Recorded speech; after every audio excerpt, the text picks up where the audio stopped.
ನ್ಯೂಸ್ಗೆ ಸ್ವಾಗತ. ನಾನು ಚಾಂದಿನಿ. ಇದೀಗ ಮುಖ್ಯಾಂಶಗಳು. ಜಿಲ್ಲಾಡಳಿತದಿಂದ ಯಶಸ್ವಿಯಾಗಿ ನಡೆದ ಶ್ರೀ ದೇವರ ದಾಸಿಮಯ್ಯ ಜಯಂತಿ, ಗಣ್ಯರಿಂದ ಪುಷ್ಪಾರ್ಚನೆ. ಜಿಲ್ಲಾ ಪೊಲೀಸ್ ವರಿಷ್ಠಾಧಿಕಾರಿ ಮೊಹಮ್ಮದ್ ಸುಜೀತಾ ಸೇರಿದಂತೆ ಅನೇಕರಿಗೆ ಮುಖ್ಯಮಂತ್ರಿ ಪದಕ, ಬೆಂಗಳೂರಿನಲ್ಲಿ ಪ್ರಶಸ್ತಿ ಪ್ರದಾನ ಮಾಡಿದ ಮುಖ್ಯಮಂತ್ರಿ ಸಿದ್ದರಾಮಯ್ಯ. ಆಲೂರು ವೈದ್ಯಾಧಿಕಾರಿ ಡಾಕ್ಟರ್ ಫಾತಿಮಾ ಅವರಿಗೆ ಕಿರುಕುಳ, ಆರ್ಟಿಐ ಕಾರ್ಯಕರ್ತನ ವಿರುದ್ಧ ಜಿಲ್ಲಾಧಿಕಾರಿಗೆ ದೂರು. ಹಾಸನದಲ್ಲಿ ಶ್ರೀ ದೇವರ ದಾಸಿಮಯ್ಯ ಜಯಂತಿಗೆ ಶಾಸಕರಾದ ಸ್ವರೂಪ್ ಪ್ರಕಾಶ್ ಮತ್ತು ಜಿಲ್ಲಾಧಿಕಾರಿ ಸಿ ಸತ್ಯಭಾಮ ಅವರು ಪುಷ್ಪಾರ್ಚನೆ ಮಾಡಿ ಮೆರವಣಿಗೆಗೆ ಚಾಲನೆ ನೀಡಿದರು. ನಂತರ ಮಾತನಾಡಿದ ಶಾಸಕರು, ಜಯಂತಿಗೆ ಹೆಚ್ಚು ಮಹಿಳೆಯರು ಬಂದಿರುವುದು ವಿಶೇಷವಾಗಿದೆ. ನೇಕಾರ ಸಮಾಜ ಆರ್ಥಿಕವಾಗಿ ರಾಜಕೀಯವಾಗಿ ಬೆಳಿಬೇಕು ಅಂತ ದೇವರಲ್ಲಿ ಪ್ರಾರ್ಥಿಸುತ್ತೇವೆ ಅಂತ ಹೇಳಿದರು. ದೇವರ ದಾಸಿಮಯ್ಯರ ಪ್ರತಿಮೆಯನ್ನ ಮತ್ತು ಹೆಸರು ಇಡಲು ಈಗಾಗಲೇ ನಗರಸಭೆಯಿಂದ ಅನುಮೋದನೆ ಆಗಿದೆ. ನಾನು ಕೂಡ ಹಿರಿಯರ ಜೊತೆ ಚರ್ಚೆ ಮಾಡಲಾಗ್ತಿದ್ದು, ಶಾಸಕನಾಗಿ ವೈಯಕ್ತಿಕವಾಗಿ ಈ ಬಗ್ಗೆ ಗಮನ ಕೊಡುವುದಾಗಿ ಹೇಳಿದ ಅವರು, ಇದೇ ವೇಳೆ ಎಲ್ಲ ಸಮುದಾಯದವರಿಗೂ ಜಯಂತಿಯ ಶುಭಾಶಯಗಳನ್ನ ಹೇಳುವುದಾಗಿ ತಿಳಿಸಿದರು. ನೇಕಾರರ ಸಮುದಾಯಗಳ ಒಕ್ಕೂಟ ಹಾಸನ ಜಿಲ್ಲೆ ಇವತ್ತು ದೇವರ ದಾಸಿಮಯ್ಯರ ದಿನಾಚರಣೆ. ಎಲ್ಲ ಸಮುದಾಯದ ಸರ್ವರಿಗೂ ಕೂಡ ಈ ಸಂದರ್ಭದಲ್ಲಿ ಜಯಂತಿಯ ಶುಭಾಶಯಗಳನ್ನ ಕೊಡ್ತಾ, ವಿಶೇಷವಾಗಿ ಇವತ್ತು ಜಯಂತಿಗೆ ವಿಶೇಷ ಮಹಿಳೆಯರು ಹೆಚ್ಚಿಗೆ ಬಂದಿರೋದು ಬಹಳ ಸಂತೋಷ. ಎಲ್ಲರೂ ಕೂಡ ಇವತ್ತು ನಮ್ಮ ಹಿರಿಯಂತ ಇರ್ಬೋದು, ಆನಂದ್ ಅವರು, ವೆಂಕಟೇಶ್ವರು, ಡಾಕ್ಟರ್ ವಿಜಯಕುಮಾರ್ ಹಿರಿಯರು ಎಲ್ಲರೂ ಕೂಡ ಸೇರಿ ಇವತ್ತು ಮೆರವಣಿಗೆ ಮುಖಾಂತರ ಕಲಾಭವನಕ್ಕೆ ತೆರಳಿ ಸಮುದಾಯದ ಜಯಂತಿಯನ್ನು ಆಚರಣೆ ಮಾಡ್ತಿದ್ದಾರೆ. ಸರ್ವರಿಗೂ ಶುಭಾಶಯಗಳನ್ನ ಕೊಡ್ತಾ, ನಮ್ಮ ನೇಕಾರರ ಸಮಾಜ ರಾಜಕೀಯವಾಗಿ ಎಲ್ಲ ಮತ್ತು ಆರ್ಥಿಕವಾಗಿ ಅವರು ಬೆಳಿಬೇಕು ಅಂತ ಭಗವಂತನು ಕೂಡ ಪ್ರಾರ್ಥಿಸ್ತಾ, ಈ ಸಂದರ್ಭದಲ್ಲಿ ಕನ್ನಡ ಮತ್ತು ಸಂಸ್ಕೃತಿ ಇಲಾಖೆಯ ಸಹಾಯಕ ನಿರ್ದೇಶಕರಾದ ಡಾಕ್ಟರ್ ಎಚ್ ಪಿ ತಾರಾನಾಥ್, ಸಮುದಾಯದ ಮುಖಂಡರು ಹಾಗೂ ಮತ್ತಿತರರು ಹಾಜರಿದ್ದರು. ಹಾಸನದ ಜಿಲ್ಲಾ ಪೊಲೀಸ್ ವರಿಷ್ಠಾಧಿಕಾರಿ ಎಂಎಸ್ ಮೊಹಮ್ಮದ್ ಸುಜೀತಾ ಸೇರಿದಂತೆ ಅನೇಕರಿಗೆ ಬೆಂಗಳೂರಿನಲ್ಲಿ ಮುಖ್ಯಮಂತ್ರಿ ಸಿದ್ದರಾಮಯ್ಯ ಚಿನ್ನದ ಪದಕವನ್ನ ಪ್ರದಾನ ಮಾಡಿ ಗೌರವಿಸಿದರು. ಬೆಂಗಳೂರು ಕೋರಮಂಗಲ ಕವಾಯತ್ ಮೈದಾನದಲ್ಲಿ ನಡೆದ ಪೊಲೀಸ್ ಧ್ವಜ ದಿನಾಚರಣೆಯಲ್ಲಿ ಮುಖ್ಯಮಂತ್ರಿಗಳ ಪದಕ ಪುರಸ್ಕೃತರಿಗೆ ಮುಖ್ಯಮಂತ್ರಿ ಸಿದ್ದರಾಮಯ್ಯ ಪದಕಗಳನ್ನು ಪ್ರದಾನ ಮಾಡಿ ಗೌರವಿಸಿದರು. ಈ ಸಂದರ್ಭದಲ್ಲಿ ಗೃಹ ಸಚಿವರಾದ ಜಿ ಪರಮೇಶ್ವರ್, ಗೃಹ ಇಲಾಖೆಯ ಅಪರ ಮುಖ್ಯ ಕಾರ್ಯದರ್ಶಿ ಉಮಾಶಂಕರ್, ರಾಜ್ಯ ಪೊಲೀಸ್ ಮಹಾನಿರ್ದೇಶಕ ಅಲೋಕ್ ಮೋಹನ್, ಮುಖ್ಯಮಂತ್ರಿಗಳ ರಾಜಕೀಯ ಕಾರ್ಯದರ್ಶಿ ನಸೀರ್ ಅಹಮದ್, ಮುಖ್ಯಮಂತ್ರಿಗಳ ಅಪರ ಮುಖ್ಯ ಕಾರ್ಯದರ್ಶಿ ಎಲ್ಕೆ ಅತಿಕ್ ಅವರು ಉಪಸ್ಥಿತರಿದ್ದರು. ಹಾಸನ ಜಿಲ್ಲಾ ಪೊಲೀಸ್ ವರಿಷ್ಠಾಧಿಕಾರಿ ಮೊಹಮ್ಮದ್ ಸುಜೀತಾ, ಬಾಣಾವರ ಪೊಲೀಸ್ ಠಾಣೆಯ ಪಿಎಸ್ಐ ಸುರೇಶ್, ಸಿಎಸ್, ಕೆಎಸ್ಆರ್ಪಿ 11ನೇ ಪಡೆಯದ ವೈಪಿ ಕಾಂತರಾಜು, ಸಿದ್ದಪ್ಪ, ಕೃಷ್ಣಪ್ಪ ಟಿಎನ್, ಹಾಸನ ಬೆರಳಚ್ಚು ತಜ್ಞ ಶಾಖೆಯ ಮುಖ್ಯಪೇದೆ ಎಚ್ಡಿ ಯೋಗೇಶ್, ಚನ್ನರಾಯಪಟ್ಟಣದ ನಗರ ಠಾಣೆಯ ಮುಖ್ಯಪೇದೆ ಡಿಕೆ ರಂಗಸ್ವಾಮಿ ಈ ಪುರಸ್ಕಾರಕ್ಕೆ ಭಾಜನರಾಗಿದ್ದಾರೆ. ಹಾಸನದಲ್ಲಿ ಸೇವೆ ಸಲ್ಲಿಸಿ ಪ್ರಸ್ತುತ ರಾಮನಗರ ಜಿಲ್ಲೆಯ ಪೊಲೀಸ್ ವರಿಷ್ಠಾಧಿಕಾರಿಯಾಗಿ ಕಾರ್ಯನಿರ್ವಹಿಸುತ್ತಿರುವ ಆರ್ ಶ್ರೀನಿವಾಸ್ ಗೌಡ, ಗುಪ್ತಚರ ಇಲಾಖೆಯ ಉಪನಿರ್ದೇಶಕ ಹರಿರಾಮ ಶಂಕರ ಐಪಿಎಸ್ ಹಾಗೂ ಚನ್ನರಾಯಪಟ್ಟಣ ಮೂಲದ ಉಲ್ಲಾಳ ಠಾಣೆಯ ಸಿಪಿಐ ಎಚ್ಎನ್ ಬಾಲಕೃಷ್ಣ ಅವರಿಗೂ ಈ ಪದಕ ಲಭಿಸಿದೆ. ಪೊಲೀಸ್ ಇಲಾಖೆಯಲ್ಲಿ ಸೇವಾ ತತ್ವ, ಕಠಿಣ ಪರಿಶ್ರಮ ಹಾಗೂ ಜನಸೇವೆಗಾಗಿ ಈ ಪದಕವನ್ನ ನೀಡಲಾಗುತ್ತೆ. ಸಿಎಂ ಪದಕಕ್ಕೆ ಭಾಜನರಾದ ಎಲ್ಲಾ ಅಧಿಕಾರಿಗಳು ಹಾಗೂ ಸಿಬ್ಬಂದಿಗಳನ್ನ ಸಹೋದ್ಯೋಗಿಗಳು, ಜನತೆ ಹಾಗೂ ನಮ್ಮ ಹಾಸನ್ ಟಿವಿ ಬಳಗದ ಪರವಾಗಿ ಅಭಿನಂದನೆಗಳು. ಹಾಸನದಲ್ಲಿ ಆರ್ಟಿಐ ಕಾರ್ಯಕರ್ತರಿಂದ ಬೆದರಿಕೆ ಎದುರಿಸ್ತಾ ಇದ್ದೇನೆ ಎಂದು ಕರ್ನಾಟಕ ಸರ್ಕಾರಿ ವೈದ್ಯಾಧಿಕಾರಿಗಳ ಸಂಘವು ಜಿಲ್ಲೆಯ ಜಿಲ್ಲಾಧಿಕಾರಿ ಸಿ ಸತ್ಯಭಾಮ ಅವರಿಗೆ ಮನವಿಯನ್ನ ಸಲ್ಲಿಸಿ ಕ್ರಮವನ್ನ ಕೈಗೊಳ್ಳಲು ಆಗ್ರಹಿಸಿತು. ಆರ್ಟಿಐ ಕಾರ್ಯಕರ್ತರ ದುರ್ನಡತೆಗೆ ಒಳಗಾದ ಡಾಕ್ಟರ್ ನಿಸಾರ್ ಫಾತಿಮಾ ಮಾಧ್ಯಮದೊಂದಿಗೆ ಮಾತನಾಡಿ, ಕಳೆದ ತಿಂಗಳು 29ರಂದು ಬಿವಿ ಭಾನುಪ್ರಕಾಶ್ ಆರ್ಟಿಐ ಕಾರ್ಯಕರ್ತರು ಮಹಿಳಾ ವೈದ್ಯಾಧಿಕಾರಿಯಾಗಿ ನನ್ನ ಮೇಲೆ ಅವಹೇಳನಕಾರಿಯಾದ ಭಾಷೆಯಲ್ಲಿ ಮಾತನಾಡಿದ್ದಾರೆಂದು ಆರೋಪಿಸಿದರು. ಇದು ವೈದ್ಯರ ಗೌರವ ಕುಗ್ಗಿಸುವ ಘಟನೆಯಾಗಿದ್ದು, ಈ ರೀತಿಯ ವರ್ತನೆ ತಪ್ಪಿಸಬೇಕು ಅಂತ ಮನವಿ ಮಾಡಲಾಗಿದೆ.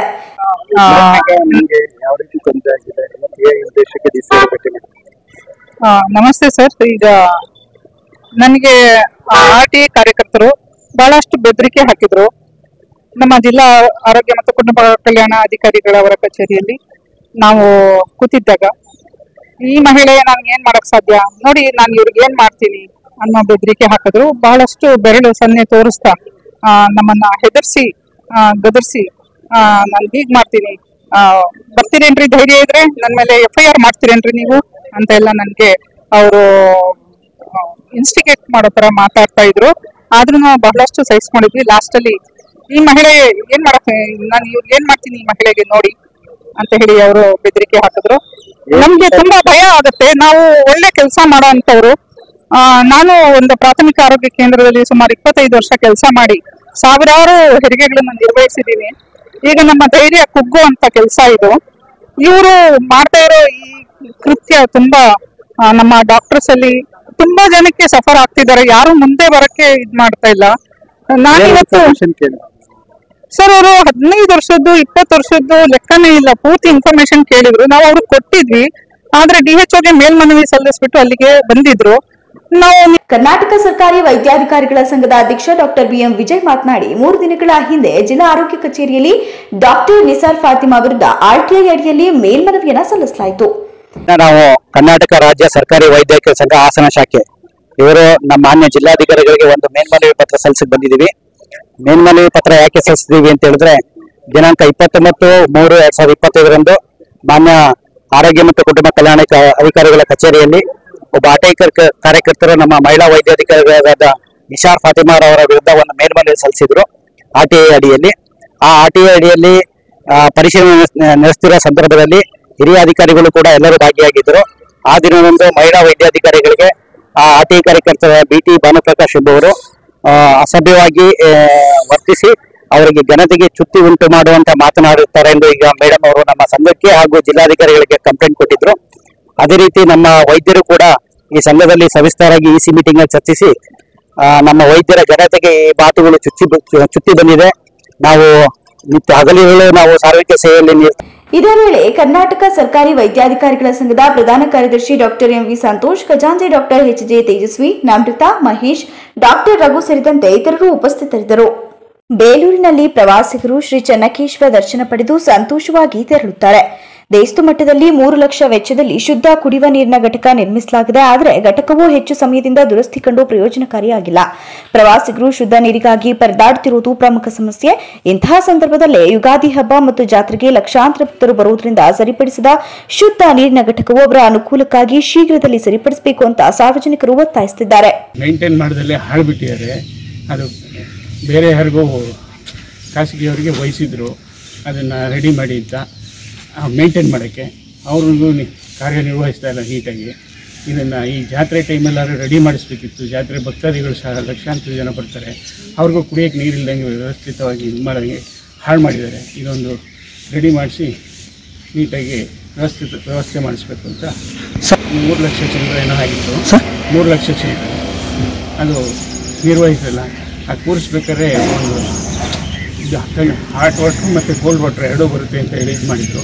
ಬರೀ ಕೋಲ್ಡ್ ವಾಟ್ರ್ ಬರುತ್ತೆ, ಹಾಟ್ ವಾಟ್ರ್ ಬರೋ ಮಿಷಿನೇ ಇರಲಿಲ್ಲ ಅದರಲ್ಲಿ. ಹಂಗೆ ಕೂರಿಸಿದ್ರು. ಅದನ್ನು ಮತ್ತೆ ಇದು ಮಾಡಿದರೆ ಅದು ಯಾರು ವ್ಯವಸ್ಥಿತವಾಗಿ ಇದೇ ಮಾಡಲಿಲ್ಲ, ಗಮನ ತಗೊಂಡಿಲ್ಲ. ಹಾಗಾಗಿ ಅದು ಹಂಗೆ ಹಾಳು ಬಿದ್ದಿದೆ. ಸಾರ್ವಜನಿಕ ಕುಡಿಯೋಕ್ಕೆ ನೀರಿಲ್ದಂಗೆ ಭಾಳ ಪ್ರಾಬ್ಲಮ್ ಆಗುತ್ತೆ. ಈಗ ಈ ಜಾತ್ರೆ ಟೈಮಲ್ಲಾದ್ರು ನೀಟಾಗಿ ಒಂದು ವ್ಯವಸ್ಥಿತವಾಗಿ ಇದು ಮಾಡಬೇಕು ಅಂತ. ಇನ್ನೊಂದು ವಾರ ಇದೆ ಅಷ್ಟೇ ಸರ್, ಇನ್ನೊಂದು ವಾರ 2ನೇ ತಾರೀಕಿಂದ ಜಾತ್ರೆ ಶುರು ಇದೆ ಒಳಗೆಲ್ಲ ಇದೆ.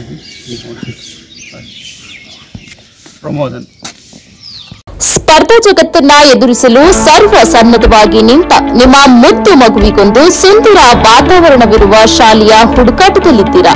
ಹಾಗಾದ್ರೆ ಇದು ನಿಮಗಾಗಿ ಅದ್ಭುತವಾದ ಅವಕಾಶವೊಂದನ್ನ ನೀಡಿ ನಿಮ್ಮ ಮಗುವಿನ ಅಂತರಾಳದಲ್ಲಿ ಅಡಗಿರುವ ಸೂಕ್ತ ಪ್ರತಿಭೆಯನ್ನ ಅನಾವರಣಗೊಳಿಸಲು ಸಜ್ಜಾಗಿ ನಿಂತಿದೆ ಹಾಸನದ ಪ್ರತಿಷ್ಠಿತ CBSE ಸ್ಕೂಲ್ಗಳಲ್ಲಿ ಒಂದಾದ ಟೈಮ್ಸ್ ಗುರುಕುಲ CBSE ಸ್ಕೂಲ್.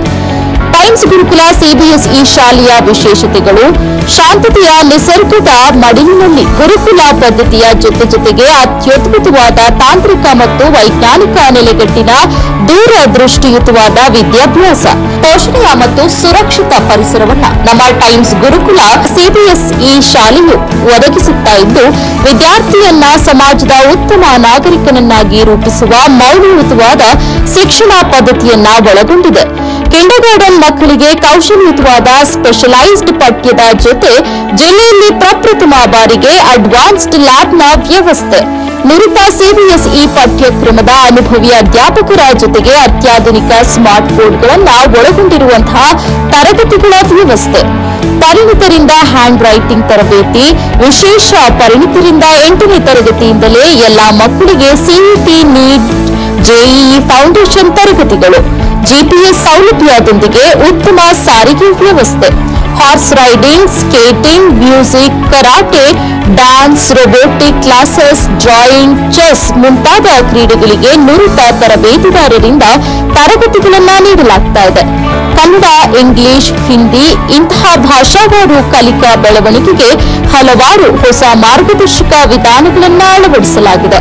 ಶಾಲಾಂಗಣದಲ್ಲಿಯೇ ಕ್ಯಾಂಟೀನ್ ಸೌಲಭ್ಯ, ಯಾವುದೇ ರೀತಿಯ ಡೊನೇಷನ್ ಇರುವುದಿಲ್ಲ. 2025-26ನೇ ಸಾಲಿನ ದಾಖಲಾತಿ ಪೂರ್ವ ಪ್ರಾಥಮಿಕ ತರಗತಿಯಿಂದ 12ನೇ ತರಗತಿಯವರೆಗೆ ಪ್ರಾರಂಭವಾಗಿದೆ.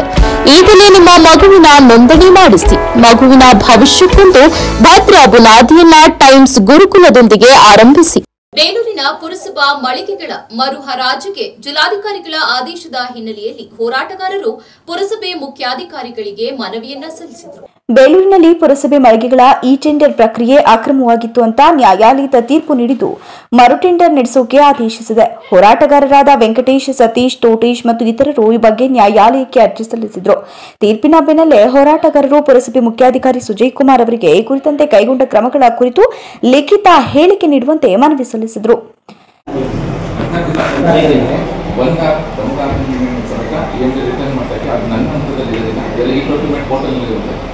ಈ ಪೋರ್ಟಲ್ನಿಂದ ಡೈರೆಕ್ಟಾಗಿ ಯಾರು ಏನು ಕಟ್ಟಿರ್ತಾರೆ, ಯಾರು ಇದಾಯ್ತು ಅವ್ರ ಬ್ಯಾಂಕಿಗೆ ಜಮಾ ಅದು ವ್ಯವಸ್ಥೆ ಮಾಡ್ತಾರೆ. ಈಗ 20 ತಾರೀಕು ಮತ್ತೆ ಮರುಹಾರಾಟ ಮಾಡೋಕ್ಕೆ ಅದಕ್ಕೆ ಕ್ರಮ ತಗೊಂಡು ಅಂತ ನೀವು ಯಾವ ಕ್ರಮ ತಗೊಂಡಿದ್ದೀರಿ? ಏನಿಲ್ಲ, ಅದನ್ನು ಕೌನ್ಸಿಲ್ ಬರಲಿಕ್ಕೆ ನಿರ್ಣಯ ತಗೊಂಡು ನೆಕ್ಸ್ಟ್ ಅದೇನು ಪ್ರೊಸೀಜರ್ ಇದೆ ಫಾಲೋ ಮಾಡಬೇಕು. ಫಾಲೋ ಮಾಡಿ ಲೇಟು ಅಂತಲ್ಲ, ಪ್ರೊಸೀಜರ್ಸ್ ಇರ್ತವೆ. ಅದು ಕೆಲವೊಂದು ಪ್ರೊಸೀಜರ್ಸ್ ಇರ್ತವೆ, ಹಾಗಾಗಿ ಮಾಡ್ಬೇಕಂತ ಈ ಸಂದರ್ಭದಲ್ಲಿ ಏನೇನು ಪ್ರೊಸೀಜರ್ಸ್ ಪ್ರೊಸೀಜರ್ನ ಫಾಲೋ ಮಾಡಿ ಮಾಡಿ ಸರ್. ಏನು ಎಷ್ಟು ದಿವಸ ಆಗುತ್ತೆ ಸರ್? ಅದೇ ಇಂಪಾರ್ಟೆಂಟ್ ಸರ್ ನಮಗೆ. ಏನು ವಾಪಸ್ ಬಂದ್ಬಿಟ್ರೆ ಅಂತ ಮಳಿಗೆ ಇಲ್ಲ ಏನಿಲ್ಲ, ದುಡ್ಡೆಲ್ಲ ವಾಪಸ್ ಬಂದ್ಬಿಟ್ಟು. ಈ ಸಂದರ್ಭದಲ್ಲಿ ಸಾಮಾಜಿಕ ಹೋರಾಟಗಾರರಾದ ವೆಂಕಟೇಶ್, ಸತೀಶ್, ತೋಟೇಶ್, ಮಾಜಿ ಪುರಸಭೆ ಉಪಾಧ್ಯಕ್ಷ ಅರುಣ್ ಕುಮಾರ್ ಹಾಜರಿದ್ದರು. ಹಾಸನದ ತಣ್ಣೀರುಹಳ್ಳ ಮಠದಲ್ಲಿ ಏಪ್ರಿಲ್ 4ರಂದು ನೂತನ ವೀರಶೈವ ಲಿಂಗಾಯತ ಜಿಲ್ಲಾ ಕಚೇರಿಯ ಉದ್ಘಾಟನಾ ಕಾರ್ಯಕ್ರಮ ಹಮ್ಮಿಕೊಳ್ಳಲಾಗಿದೆ ಎಂದು ಅಖಿಲ ಭಾರತ ವೀರಶೈವ ಲಿಂಗಾಯತ ಮಹಾಸಭಾ ಜಿಲ್ಲಾಧ್ಯಕ್ಷ ನವಿಲೆ ಪರಮೇಶ್ ತಿಳಿಸಿದರು. ಪತ್ರಿಕಾಗೋಷ್ಠಿಯಲ್ಲಿ ಬುಧವಾರ ಮಾತನಾಡಿ, ಅರಕಲಗೂಡು ದೊಡ್ಡ ಮಠದ ಶ್ರೀ ಮಲ್ಲಿಕಾರ್ಜುನ ಸ್ವಾಮೀಜಿ, ತಣ್ಣೀರುಹಳ್ಳ ಮಠದ ಶ್ರೀ ವಿಜಯಕುಮಾರ ಸ್ವಾಮೀಜಿ, ಜವೀನಹಳ್ಳಿ ಮಠದ ಶ್ರೀ ಸಂಗಮೇಶ್ವರ ದೇವರು ದಿವ್ಯ ಸಾನ್ನಿಧ್ಯ ವಹಿಸಲಿದ್ದಾರೆ ಅಂತ ಹೇಳಿದರು. ಅಖಿಲ ಭಾರತ ವೀರಶೈವ ಲಿಂಗಾಯತ ಮಹಾಸಭಾ ರಾಜಕೀಯ, ರಾಷ್ಟ್ರೀಯ ಘಟಕದ ಪ್ರಮುಖರು ಹಾಗೂ ವಿವಿಧ ಸಂಘಟನೆಗಳ ಪದಾಧಿಕಾರಿಗಳು ಕಾರ್ಯಕ್ರಮದಲ್ಲಿ ಭಾಗವಹಿಸಬೇಕು ಅಂತ ತಿಳಿಸಿದ್ದಾರೆ. ಕಾರ್ಯಕ್ರಮದ ನಂತರ ಅನ್ನದಾಸೋಹ ನೀಡಲಾಗುತ್ತೆ. ನಮ್ಮ ಹಾಸನ ಜಿಲ್ಲಾ ಅಖಿಲ ಭಾರತ ವೀರಶೈವ ಮಹಾಸಭಾದ ಕಚೇರಿಯ ಉದ್ಘಾಟನಾ ಕಾರ್ಯಕ್ರಮವನ್ನು ದಿನಾಂಕ 4/4/2025 ಶುಕ್ರವಾರ 10 ತಣ್ಣೀರುಹಳ್ಳ ಮಠದ ಆವರಣದಲ್ಲಿ ನೂತನವಾಗಿ ಕಚೇರಿ ಕಟ್ಟಡವನ್ನು ಪ್ರಾರಂಭ ಮಾಡ್ತಾ ಇದ್ದೀವಿ. ಈ ಕಾರ್ಯಕ್ರಮಕ್ಕೆ ನಮ್ಮ ರಾಜ್ಯ ಘಟಕದ ಅಧ್ಯಕ್ಷರಾದ ಶಂಕರ್ ಬಿದ್ರಿ ಸಾಹೇಬ್ರವರು ಮತ್ತು ಉದ್ಘಾಟನೆಯನ್ನ ನೆರವೇರಿಸಲಿದ್ದಾರೆ. ಈ ಕಾರ್ಯಕ್ರಮಕ್ಕೆ ನಮ್ಮ ದಿವ್ಯ ಸಾನ್ನಿಧ್ಯವಾಗಿ ಅರಕಲಗೂಡು ಮಠದ ನಮ್ಮ ಹಾಸನ ಜಿಲ್ಲಾ ಘಟಕದ ಗೌರವಾಧ್ಯಕ್ಷರಾದ ಶ್ರೀ ಮಲ್ಲಿಕಾರ್ಜುನ ಸ್ವಾಮೀಜಿಗಳು ದಿವ್ಯ ಸಾನ್ನಿಧ್ಯವನ್ನು ವಹಿಸ್ತಾರೆ. ಹಾಗೇನೆ ನಮಗೆ ಜಿಲ್ಲಾ ಕಚೇರಿಯನ್ನು ಮಾಡಲಿಕ್ಕೆ ಅನುವು ಮಾಡಿಕೊಟ್ಟಿರ್ತಕ್ಕಂಥ ಎಲ್ಲ ಸಹಕಾರ ನೀಡಿರ್ತಕ್ಕಂಥ ತಣ್ಣೀರುಹಳ್ಳ ಮಠದ ವಿಜಯಕುಮಾರ ಸ್ವಾಮೀಜಿಗಳು ಸಾನ್ನಿಧ್ಯವನ್ನು ವಹಿಸ್ತಾರೆ. ಹಾಗೇನೆ ಸಂಗಮೇಶ್ವರ ದೇವರು ಜವೇನಹಳ್ಳಿ ಮಠದ ಗುರುಗಳು ಸಾನ್ನಿಧ್ಯವನ್ನು ವಹಿಸ್ತಾ ಇದ್ದಾರೆ. ಈ ಕಾರ್ಯಕ್ರಮದ ಅಧ್ಯಕ್ಷತೆಯನ್ನು ನಾನು ಜಿಲ್ಲಾ ಅಧ್ಯಕ್ಷನಾಗಿ ನಿರ್ವಹಣೆ ಮಾಡ್ತಾ ಇದ್ದೀನಿ. ಹಾಗೆ ಮುಖ್ಯ ಅತಿಥಿ ಪತ್ರಿಕಾಗೋಷ್ಠಿಯಲ್ಲಿ ಅಖಿಲ ಭಾರತ ವೀರಶೈವ ಸಂಘದ ತಾಲೂಕು ಅಧ್ಯಕ್ಷ ಕಟ್ಟಾಯ ಶಿವಕುಮಾರ್, ಪ್ರಧಾನ ಕಾರ್ಯದರ್ಶಿ ರವಿಕುಮಾರ್, ನಿರ್ದೇಶಕ ವಿಜಯಕುಮಾರ್, ಯೋಗೇಶ್, ಅಜಿತ್ ಕುಮಾರ್, ಸುರೇಶ್ ಇತರರು ಉಪಸ್ಥಿತರಿದ್ದರು. ಹಾಸನದಲ್ಲಿ ರಾಜ್ಯ ಸರ್ಕಾರ ಹಾಲು ಮತ್ತು ಮೊಸರಿನ ದರ 4 ರು ಹೆಚ್ಚಿಸಿದ್ದು, ಇದರಿಂದ ಕೆಎಂಎಫ್ಗೆ ನಷ್ಟವಾಗಬಹುದು ಎಂದು ಅಮೂಲ್ ಅಧ್ಯಕ್ಷ ಎಚ್ಡಿ ರೇವಣ್ಣ ತೀವ್ರ ವಿರೋಧವನ್ನ ವ್ಯಕ್ತಪಡಿಸಿದ್ದಾರೆ. ಹಾಲು ದರ ಹೆಚ್ಚಿಸಲು ಸರ್ಕಾರದ ಆದೇಶಕ್ಕೆ ಪ್ರತಿಕ್ರಿಯಿಸಿದ ಹಾಸನ ಹಾಲು ಒಕ್ಕೂಟದ ಸದಸ್ಯರು ದಿನಕ್ಕೆ 9 ಕೋಟಿ ರೂಪಾಯಿ ನಷ್ಟವಾಗುತ್ತಿರುವುದಾಗಿ ಹೇಳಿದರು. ಹಾಲು ಉತ್ಪಾದನೆ 8 ಲಕ್ಷ ಲೀಟರ್ ಇದ್ರೂ ಮಾರಾಟವು ಕಡಿವಾಣಕ್ಕೊಳಪಟ್ಟು 4 ರೂಪಾಯಿ ಹೆಚ್ಚಳದಿಂದ ಉಂಟಾಗುವ ನಷ್ಟಕ್ಕೆ ಯಾರಾದರೂ ಜವಾಬ್ದಾರಿ ಆಗಬೇಕು ಅಂತ ಅವರು ಪ್ರಶ್ನಿಸಿದರು. 36 ಲಕ್ಷ ರೂಪಾಯಿ ನಷ್ಟ ಆಗ್ತಿರುವ ಸ್ಥಿತಿಯಲ್ಲಿ ಹಾಲು ಮಾರಾಟ ಮುಂದುವರಿಸಿ ಸಾಧ್ಯವಿಲ್ಲ ಅಂತ ಎಚ್ಚರಿಸಿದರು. ಏನಾದ್ರು ಡೈರೆಕ್ಷನ್ ಬಂದಿದೆ, ಇದನ್ನ ನಾನು 4 ರೂಪಾಯಿ ಅಂತ ಹೇಳಿದೆ. 4 ರೂಪಾಯಿ ಜಾಸ್ತಿ ಮಾಡೋದ್ರಿಂದ ನಾವು ಸರ್ಕಾರದ ಮಾನ್ಯ ಮುಖ್ಯಮಂತ್ರಿಗಳು ಹೇಳಿದರೆ ಅದನ್ನು ಆದೇಶ ಪಾಲಿಸಬೇಕಾಗುತ್ತೆ. ಅದಕ್ಕೆ ನಂದೇನು ಅಭ್ಯಂತರ ಇಲ್ಲ. ಆದ್ರೆ ನಮ್ಮ ಒಕ್ಕೂಟದ ಪರಿಸ್ಥಿತಿನ ಮತ್ತೆ ಮುಖ್ಯಮಂತ್ರಿಗಳಿಗೆ ಈಗಾಗಲೇ ಮುಖ್ಯಮಂತ್ರಿಗಳು, ಪಶುಸಂಗೋಪನಾ ಮಂತ್ರಿ, ಸಹಕಾರಿ ಮಂತ್ರಿಗಳು ಮತ್ತೆ ಎಲ್ಲ ಸರ್ಕಾರದ ಅಧಿಕಾರಿಗಳು ಕೇಂದ್ರಕ್ಕೆ ಲಿಖಿತವಾಗಿ 2 ಬಾರಿ ಪತ್ರ ಬರೆದಿಲ್ಲ. ನಮ್ಮ ಒಕ್ಕೂಟದ ಪರಿಸ್ಥಿತಿನ 2 ಬಾರಿ ನಾನು ಹೇಳಿದ್ದೀನಿ. 2 ಬಾರಿ ಏನು ಅಂತಂದ್ರೆ 4 ರೂಪಾಯಿ ಜಾಸ್ತಿ ಮಾಡೋದ್ರಿಂದ ನಮ್ಗೆ ಏನ್ ತೊಂದರೆ ಆಗುತ್ತೆ ಅನ್ನೋದು ನಾನು ನಿಮ್ ಗಮನಕ್ಕೆ ತರ್ತೀನಿ. ಸುಮಾರು ನಮ್ಮಲ್ಲಿ ಒಂದು ದಿನಕ್ಕೆ ಇವತ್ತು 12,50,000 ಲೀಟರ್ ಹಾಲು ಬರ್ತಾ ಇದೆ. 12,58,000 ಲೀಟರ್ ಹಾಲು ಬರುತ್ತೆ. ಇನ್ನೊಂದು 2 ತಿಂಗಳು ಹೋದ್ರೆ ಲಾಸ್ಟ್ ಟೈಮ್ ಎಷ್ಟಿತ್ತು? 14,90 ಇತ್ತು. 15,500 ಮೇಲೆ ಬರುತ್ತೆ. ಇನ್ನ 2.5 ಲಕ್ಷ ಲೀಟರ್ ಹಾಲು ಜಾಸ್ತಿ ಬರುತ್ತೆ. ನಿಮ್ ಮನೆ ಸೀಸನ್ ಮುಂಗಾ ಸ್ಟಾರ್ಟ್ ಆದ ತಕ್ಷಣ ಈಗಿನ ಪರಿಸ್ಥಿತಿನಲ್ಲಿ, ಇವತ್ತಿನ ಪರಿಸ್ಥಿತಿಗೆ ಅದು 2.5 ಆಮೇಲೆ ಲೆಕ್ಕಾಚಾರ ಹಾಕ್ತಾರೆ. ಈಗಿನ ಪರಿಸ್ಥಿತಿನಲ್ಲಿ ನಮ್ಮಲ್ಲಿ 1,98,000 ಹಾಲನ್ನ ಮಾತ್ರ ಲೂಸ್ ಮಿಲ್ಕ್ ಮಾರ್ತಾ ಇದೀವಿ. ಇವತ್ತು ಡೈಲಿ ಹೋಗುತ್ತಲ್ಲ ಶಾಕೆಟ್ ಮಿಲ್ಕ್ ಗೊತ್ತಲ್ಲ ಸರ್, ಬೆಳಿಗ್ಗೆ ಅದು ಚಿಕ್ಕಮಗಳೂರು ಜಿಲ್ಲೆ, ಹಾಸನ ಜಿಲ್ಲೆ, ಕೊಡಗು ಜಿಲ್ಲೆ ಸೇರಿ 1,98,000 ಹಾಲನ್ನ ನಾವು ಮಾರಾಟ ಮಾಡ್ತಾ ಇದ್ವಿ. ಮತ್ತೆ 1,20,000 ಮೊಸರು ಮಾರಾಟ ಮಾಡ್ತಾ ಇದ್ವಿ. ಮತ್ತಿದಲ್ಲದೆ ಒಟ್ಟು ಮಾರಾಟಗಳಲ್ಲಿ 3,15,000 ಒಟ್ಟು ಮಾರಾಟ ಇದಾಗ್ತಾ ಇದೆ. ಟೋಟಲ್ ಮಾರಾಟ ಆಗ್ತಾ ಇರೋದು 3,38,000. ಅದೇ 3,18,000 3,00,000 ಅರಕಲಗೂಡಿನ ಶಣವಿನ ಕುಪ್ಪೆ ಗ್ರಾಮದಲ್ಲಿ ದೇವಾಲಯದ ಬಳಿ ರಸ್ತೆಯ ಜಾಗವನ್ನು ಗ್ರಾಮ ಪಂಚಾಯಿತಿ ಪಿಡಿಒ ಅಕ್ರಮವಾಗಿ ಇಖಾತೆ ಮಾಡಿದ ವಿರುದ್ಧ ಗ್ರಾಮಸ್ಥರು ಶನಿವಾರ ಅಧಿಕಾರಿಗಳನ್ನ ಆಕ್ಷೇಪಿಸಿದರು. ಶಣವಿನ ಕುಪ್ಪೆಯ ಆಂಜನೇಯ ಸ್ವಾಮಿ ದೇವಸ್ಥಾನದ ಬಳಿ ಜಾಗವನ್ನ ಮಹಿಳಾ ಹಾಲು ಉತ್ಪಾದಕರ ಸಂಘದ ಕಟ್ಟಡ ನಿರ್ಮಾಣಕ್ಕಾಗಿ ಗ್ರಾಮ ಪಂಚಾಯಿತಿ ಪಿಡಿಒ ಅಕ್ರಮವಾಗಿ ಇಖಾತೆ ಮಾಡಿಕೊಟ್ಟಿದ್ದ ಬಗ್ಗೆ ಗ್ರಾಮಸ್ಥರು ತಕರಾರು ಮಾಡಿದ್ದಾರೆ. ಈ ಹಿನ್ನೆಲೆಯಲ್ಲಿ ತಾಲೂಕು ಪಂಚಾಯಿತಿ ಇಒ ಪ್ರಕಾಶ್ ಸ್ಥಳಕ್ಕೆ ಭೇಟಿಯನ್ನು ನೀಡಿ ಪರಿಶೀಲನೆ ನಡೆಸಿದ್ರು. ಈ ವೇಳೆ ಗ್ರಾಮಸ್ಥರು ಅಕ್ರಮ ಖಾತೆ ಮಾಡಿಕೊಡಲಾಗಿದೆ ಅಂತ ಆಕ್ರೋಶ ವ್ಯಕ್ತಪಡಿಸಿ ಸಂಘದ ಕಟ್ಟಡಕ್ಕೆ ಅವಕಾಶ ನೀಡುವುದಿಲ್ಲ ಅಂತ ಹೇಳಿಕೊಂಡ್ರು. ಗ್ರಾಮ ಪಂಚಾಯಿತಿ ಸದಸ್ಯ ಸಂತೋಷ್ ಮಾತನಾಡಿ, ಗ್ರಾಮ ಪಂಚಾಯಿತಿ ಪಿಡಿಒ 40 ಅಡಿ ಜಾಗವನ್ನ ಡೇರಿ ಕಟ್ಟಡಕ್ಕೆ ಇಖಾತೆ ಮಾಡಿರುವ ಬಗ್ಗೆ ಗ್ರಾಮಸ್ಥರು ಆಕ್ರೋಶ ವ್ಯಕ್ತಪಡಿಸಿದರು. ಅವರು ಜಾಗವನ್ನ ದೇವಸ್ಥಾನ ಕಾರ್ಯಕ್ರಮಗಳಿಗೆ ಅಗತ್ಯವಿದ್ದು ಈ ಖಾತೆಯನ್ನು ರದ್ದುಗೊಳಿಸಬೇಕು ಅಂತ ಒತ್ತಾಯಿಸಿದರು. ತಾಲೂಕು ಪಂಚಾಯಿತಿ ಇಒ ಕ್ರಮ ಕೈಗೊಳ್ಳುವುದಾಗಿ ಹೇಳಿದ್ದು ಅರಕಲಗೂಡು ಪೊಲೀಸರು ಬಂದೋಬಸ್ತನ್ನ ಏರ್ಪಡಿಸಿದರು.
Hey, ಅಧ್ಯಕ್ಷರ 6 ತಿಂಗಳ ಅಧಿಕಾರಾವಧಿ ಮುಗಿದರೂ ರಾಜೀನಾಮೆ ನೀಡಿದವರು ಗೌರವಹೀನರಾಗಿದ್ದಾರೆ ಎಂದು ಮಾಜಿ ಸಚಿವ ಎಚ್.ಡಿ. ರೇವಣ್ಣ ಟೀಕಿಸಿದ್ದಾರೆ.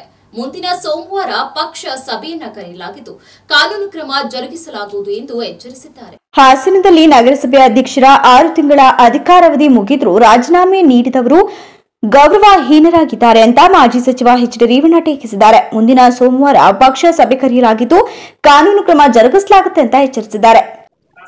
ಈಗ ನಮ್ಮ ಪಕ್ಷ ಕೂತ್ಕೊಂಡು ತೀರ್ಮಾನ ಸೋಮವಾರ ತರ್ತೀವಿ, ರಾಜೀನಾಮೆ ಕೊಡಬೇಕು ಅಂತ ಹೇಳಿ ಡೈರೆಕ್ಷನ್ ಕೊಟ್ಟಿದ್ದು. ಅವರು ರಾಜೀನಾಮೆ ಕೊಡದಲೇ ಇರೋದ್ರಿಂದ ಅವಿಶ್ವಾಸ ನಿರ್ಣಯ ತಂದಿದ್ದೀವಿ. ಅವಿಶ್ವಾಸ ನಿರ್ಣಯನ ಮೊನ್ನೆ 28ನೇ ತಾರೀಕು MLA ತಂದವರು. ಅವಿಶ್ವಾಸ ನಿರ್ಣಯಕ್ಕೆ ಬಂತು ಹೋದ್ರೆ ಕಾನೂನು ರೀತಿ ಏನೇನ್ ಮಾಡ್ಬೇಕು ಅದನ್ನ ನಾವು ತೀರ್ಮಾನ ತಗೊಳ್ಳಕ್ಕೆ ಈಗಾಗಲೇ ಮುಂದಿನ ಸೋಮವಾರ ಒಂದ್ ಸಭೆ ಕರೆದಿದ್ದೀವಿ. ಎಲ್ಲ ಇವ್ರನ್ನ ಕರೆದು ಅಧ್ಯಕ್ಷರ ಮೇಲೆ ಏನ್ ಕ್ರಮ ತಗೋಬೇಕು, ಯಾವ ತರ ಅವಿಶ್ವಾಸ ನಿರ್ಣಯ ಯಾವ ರೀತಿ ಮಂಡಿಸ್ಬೇಕು ಮಂಡಿಸಿ ಆಗಿದೆ. ಈಗ ನೋಡ್ರಿ ರೀ ಆತಂಗೆ ಅಧಿಕಾರ ಕೊಟ್ಟಿರೋದು ಇದೈತಲ್ರಿ, ಒಂದ್ ಸಮಾಜನ ಕೊಡ್ಬೇಕು ಅಂತ ನಾವು ಕಾಪಾಡಿದ್ವು. ಆ ಮನುಷ್ಯಂಗೆ ಗೌರವ ಇಲ್ಲ. ಶಿಸ್ತಿನ ಒಂದು ಶಿಸ್ತು ಹೇಳಿದ್ಮೇಲೆ 6 ತಿಂಗಳು ಅಂದ್ರೆ 6 ತಿಂಗಳು ಉಟ್ಕೋಬೇಕು ರೀ. ಆ ದೇವ್ರ ಮುಂದೆ ಹೇಳ್ಬಿಡ್ಲಿ, ಆಶ್ರಮ ಮುಂದೆ ಸತ್ಯ ಮಾಡಿ ರೀ. 3 ತಿಂಗಳು ರೀ ತಡೀರಿ. ಅವತ್ತು 3 ತಿಂಗಳು ಸಾಕು ನನಗೆ ಅಂದ್ರು. 3 ತಿಂಗಳು ಸಾಕು ಅಂದ್ರು. 6 ತಿಂಗಳಾಯ್ತು. ಇನ್ನೊಂದು ಪಕ್ಷ ಯಾವ ರೀತಿ ತಾಡ್ಬೇಕು ನನಗೆ ಗೊತ್ತಿದೆ. ನಾನು ಇಂಥವೆಲ್ಲ ನಾನು ನೋಡ್ಬಿಟ್ರೇನು ನೀನು ಅದಕ್ಕೆ ನೋಡೋತೀವಿ ಅಂತ ಎದುರಿಸಿದ್ರೆ ನಾವ್ ಎಲ್ಲ ಸಮಾಜ ತಾಡೋಬೇಕು ಅಂತ ಏನೋ ಮಾಡೋ ಒಂದು ಅಧ್ಯಕ್ಷನ್ ಮಾಡಿದ್ರೆ ಅವ್ನ್ ದಿಮಾಕಿದ್ರೆ ಮಲ್ಲಿಟ್ಕೊಳ್ಳಂತೇಳಿ ಇಂಥ ಅದನ್ನ ಆಮೇಲೆ ತೀರ್ಮಾನ ಮಾಡ್ತೀವಿ ಬಿಡಿ. ನೀವೇ ಗುರಿ ಮಾಡ್ತೀವಿ, ಪಕ್ಷ ತೀರ್ಮಾನ ಮಾಡುತ್ತೆ. ಸಪೋರ್ಟ್ ಇದೆ ನಮ್ಗೆ ಗೊತ್ತಿಲ್ಲ. ಎಲ್ಲ ಸೇರಿ ಅವತ್ತು ತೀರ್ಮಾನ ಅವರು ರಾಜೀನಾಮೆ ಕೊಡ್ಬೇಕು ಅಂತ ಇಡೀ ಪಕ್ಷದ ಎಲ್ಲಾ ಸದಸ್ಯರು ಸೇರಿ ಅವತ್ತು ತೀರ್ಮಾನ.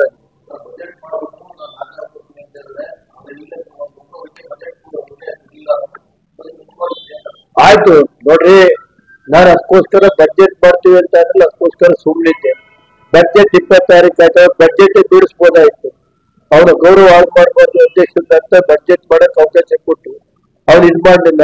ಅವ್ನು MLA ಏನೇನೋ ಬೈದ್ನಂತೆ, ಅದಕ್ಕೆ MLA 20 ರಾಜೀನಾಮೆ ಕೊಡ್ತಾರೆ ನೋಡಿ. ಕೊನೆಯಲ್ಲಿ ಮತ್ತೊಮ್ಮೆ ಮುಖ್ಯಾಂಶ. ಜಿಲ್ಲಾಡಳಿತದಿಂದ ಯಶಸ್ವಿಯಾಗಿ ನೀಡಿದ ಶ್ರೀ ದೇವರ ದಾಸಿಮಯ್ಯ ಜಯಂತಿ, ಗಣ್ಯರಿಂದ ಪುಷ್ಪಾರ್ಚನೆ. ಜಿಲ್ಲಾ ಪೊಲೀಸ್ ವರಿಷ್ಠಾಧಿಕಾರಿ ಮೊಹಮ್ಮದ್ ಸುಜೀತಾ ಸೇರಿದಂತೆ ಅನೇಕರಿಗೆ ಮುಖ್ಯಮಂತ್ರಿ ಪದಕ, ಬೆಂಗಳೂರಿನಲ್ಲಿ ಪ್ರಶಸ್ತಿ ಪ್ರದಾನ ಮಾಡಿದ ಮುಖ್ಯಮಂತ್ರಿ ಸಿದ್ದರಾಮಯ್ಯ.